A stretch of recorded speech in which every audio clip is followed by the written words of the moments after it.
day sa inyo mga kabady, it's me, Jacob Vlogs sa aking YouTube channel and na Facebook page. So andito ako ngayon sa LRT1 station sa bandang EDSA.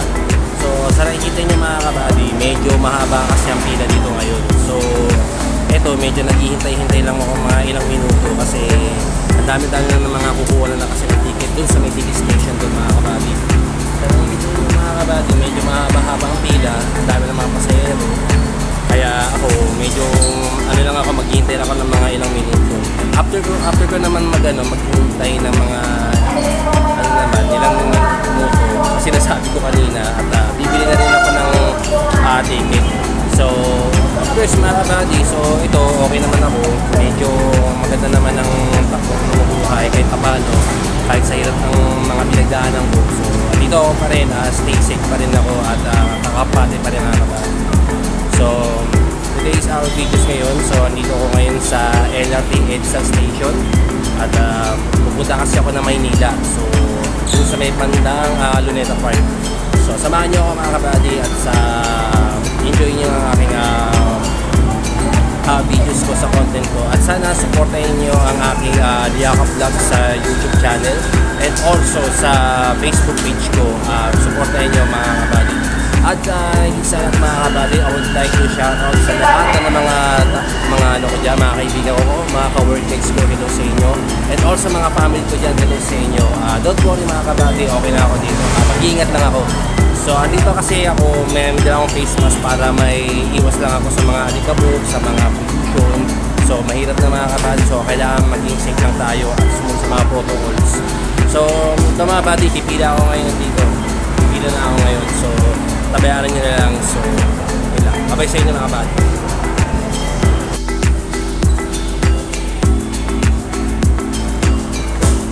Haba ng pila. Kailangan maghintay.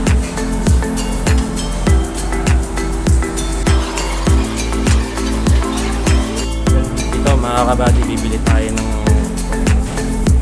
pagkano Central Terminal? Sa Central Terminal tayo mga kabady.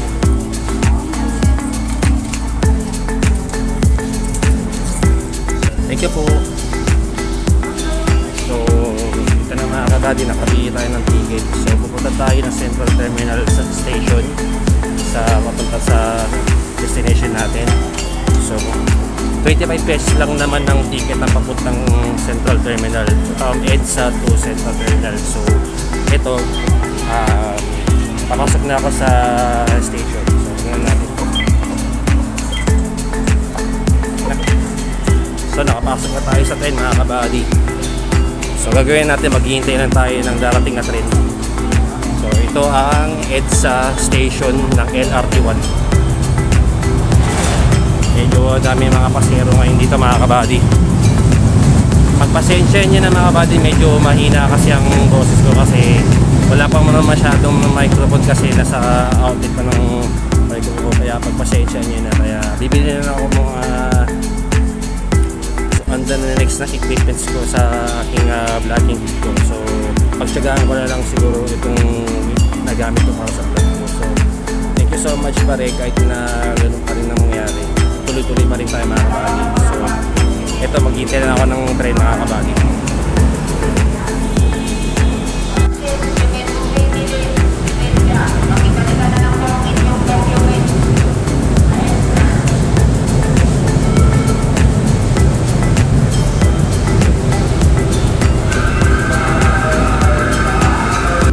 So ito na mga kabady, dyan na yung train.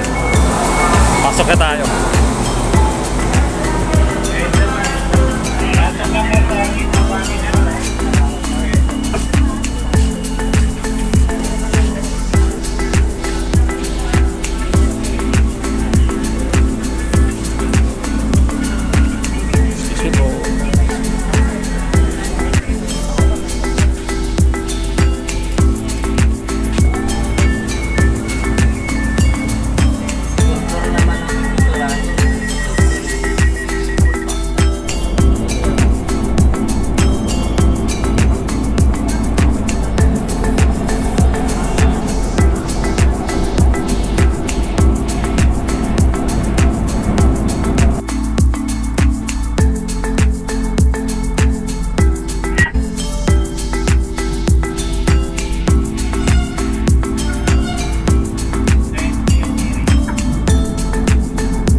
nandito na tayo sa Central Terminal Station.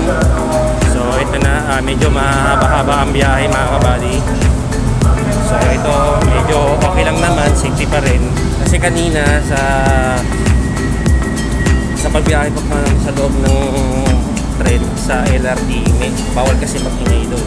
So kaya ako kanina gusto ko sana magsalita sa loob ng tren, kaya iwas lang tayo sa ingay mga kabady. So ayan na mga kabady, dala ko yung ticket. So ipapalit na natin dito na mga kabady.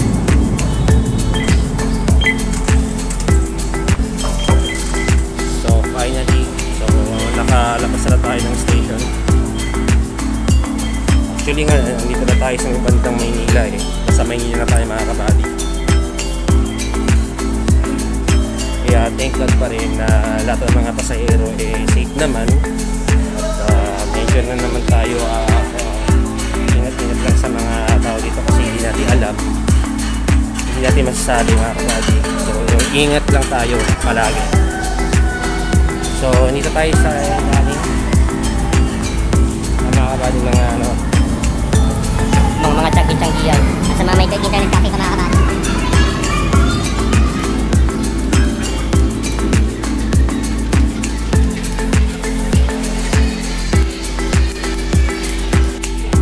Found ko na rin University of Manila. Kaya mga kabady, napakalupit. College lang siya mga kabady, school siya. So ito, medyo lakad-lakad ako papunta doon sa may Central Terminal, papunta doon sa Luneta Park. So ingat-ingat pa tayo sa paglalakad, iwas disgrasya. So dito ako ngayon papunta dito sa lugar na to, napakatahimik na lugar. So ayan na, bandila ng Pilipinas. Kabady. So yung mga kabady, sa nakikita niyo yung ano na yun, yung mga kabady na parang clock tower doon, yan ang tinatawag na sa clock tower ng City Hall ng Maynila mga kabady. So dito lang yan sa may Banda Central Terminal station dito sa Maynila. Pupunta kayo dito, mapasyal din kayo kasama mga friends nyo, mga couples nyo dito sa lugar na ito mga kabady. Kung titignan nyo mga kabady, sobrang lawak mga kabady. Just sa may ano na yan, sa may Banda Central Terminal. So, ang ganda talaga dito. Talaga making the Philippines talaga. At sa mga iba-ibang lugar sa Pilipinas, syempre gusto ko na rin mga pumunta. And of course, so kailangan ko muna ng mga tiis-tiis lang ako. So ito, maganda naman ang lugar kahit paano, nakatanggal ng stress free syempre. At ayun, titingnan nyo, may oras pa talaga doon sa may clock tower sa City Hall ng Maynila. So yun mga kabady, napakasik talaga nitong gumawa nito mga kabady. Ayun o mga kabady, atapang atao si Andres Bonifacio mga kabady, KKK. So huwag natin kalimutan ang ating ama na katipunan na si Andres Bonifacio. So iniidolo natin niya mga kabady. So atapang atao.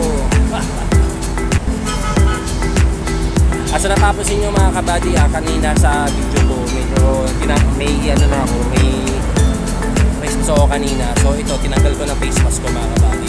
So andito kasi ako ngayon dito sa may banda Maynila. Ito, City Hall ng Maynila mga kabady.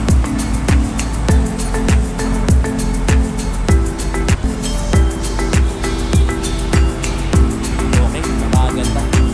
Astig talaga mga Pilipino talaga. Hindi talaga pinapatalo sa panahon ng mga Kastila. Si Andres Bonifacio talaga na nag-iisang bayani. At syempre si Dr. Jose Rizal din. So yun mga kabady.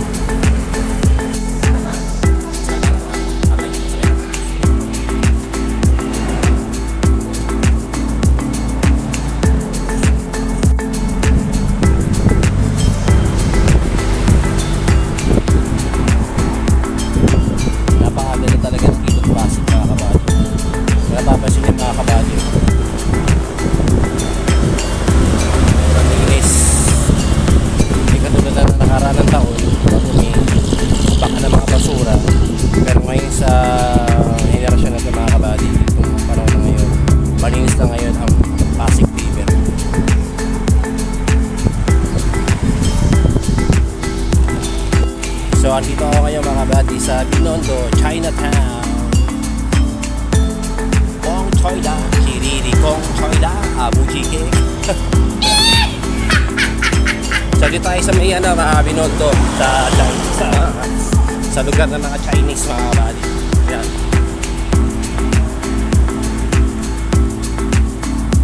Ayan. A Filipino-Chinese friendship area. Ayun mga kabady.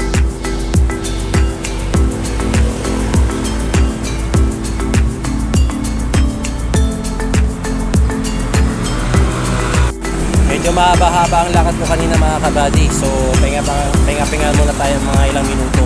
So dito pa naman ako sa Chinatown sa Binondo.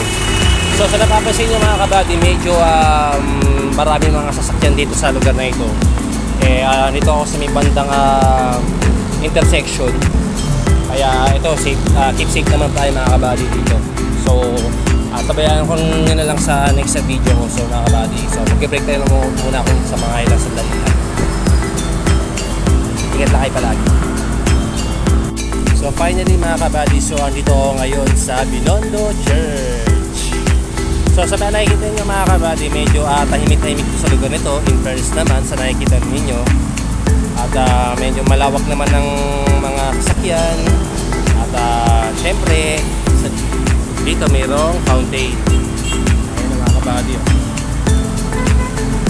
At hindi din mawawala ng mga traffic enforcement dito mga kabady, kasi para mga mga motorista natin. At dito naman sa Binondo Church, bihira naman na talaga akong pumunta dito. So ngayon lang ako, actually pangalawang beses na ako pumunta dito sa Binondo Church. So medyo maano naman ako, okay naman ang pagpunta ko dito. Maganda naman siya. At syempre makapagsimba na rin ako kahit paano. Every Sunday naman ako nagsisimba. At hindi pa ako nakapagsimba dito sa Binondo Church. So yun mga kabady, pasukin na natin sa Binondo Church.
Nakalabas na ako ng Binondo Church.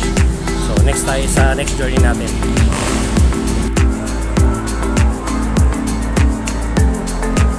Sobrang ganda, karadis.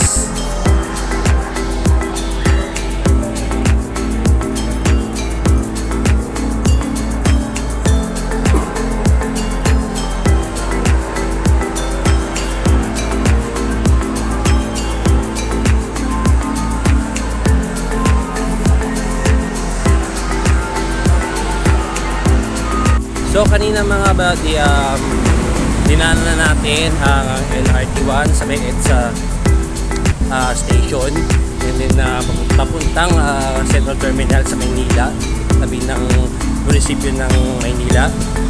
And then sa Binondo, sa Chinatown, doon nung naglakad ako kasi papunta ng Central Terminal, papunta sa munisipyo ng Maynila. And then papalakad na naman ulit ang papuntang Binondo, Chinatown, sa may malapit sa may Binondo Church. So ito mga buddy, naglalakad ako ngayon dito pa rin. Actually mga buddy, dito ako, bumalik ulit ako sa may munisipyo na Maynila. Kaya mga kabuddy, pagkasensyaan nyo na mga buddy, medyo hindi magaan yung camera ko.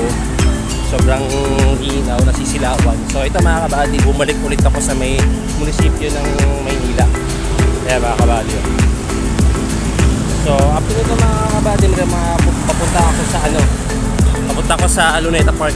So mga ilang minuto pa or ilang oras pa, hindi ko lang alam kung hanggang saan ang kaya ng lakad ko, ng paa ko.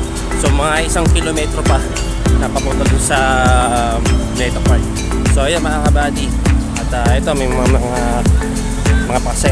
pasahero ng mga chopper natin dyan.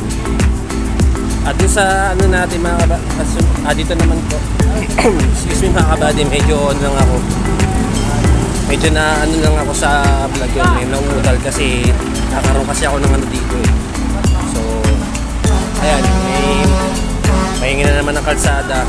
Dito marami ng mga tao dito sa lugar na to.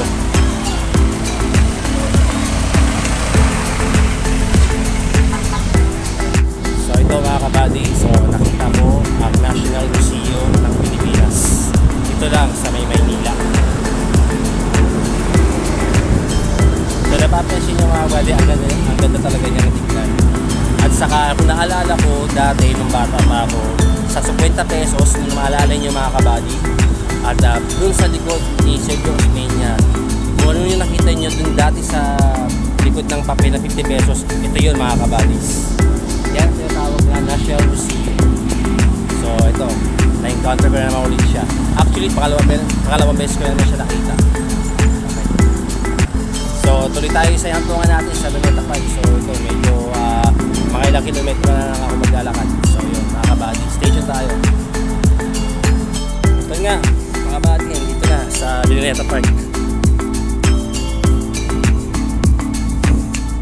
So tahimik lang masyado dito mga kabadys. So dun sa may bandang dulo mga kabadys, kaya lang sarado ang gate doon, may nakaharang. So dun ng Quirino Grandstand sa lugar na yun. Tapos may mga marcha ng mga sundalo at mga ceremony, doon ang magaganap sa Quirino Grandstand. At ito may mga display nila mga kabadys. May mga oras ang dito. Ayan mga kabadys. Gawa kahit hindi Imperial Glass Master of 1998. Tagal na pala ito mga kabadys.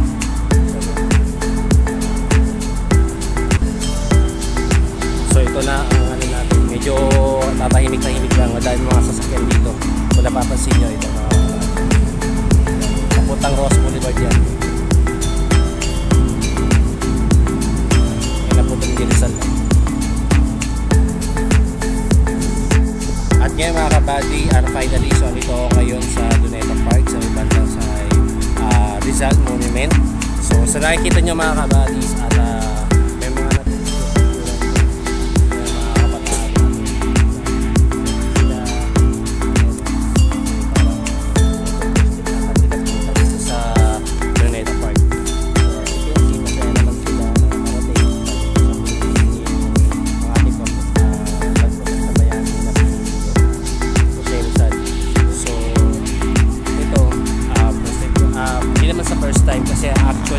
since bata pa rin ako, nakapunta rin ako dito since grade school and high school dito sa Luneta Park. At masaya naman kahit pa paano, pampasyalan kasi ito ng Luneta Park kasi sa nakikita ninyo, marami talaga ng mga turista at ang mga iba't ibang klase ng mga tao na nagaling sa malayo sa iba't ibang lugar. Dito sila nagpapasyal dito sa Luneta Park. So yun mga kabadis. At ito naman sa likuran ko mga buddies, ayan ang tinatawag na pinakamalaking Philippine flagpole dito sa Luneta Park. Ayan. So nakikita nyo mga kabady, ang laki na ginastos sa paggawa ng Philippine flag yan mga kabadis.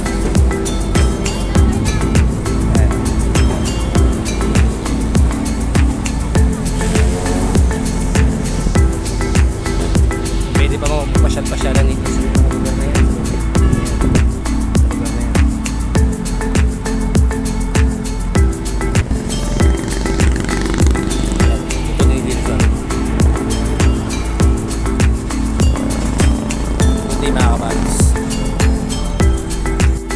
So that's it mga kabady. So ngayon, nandito ako ngayon, nakaupo sa waiting shed dito sa may tabi ng Luneta Park.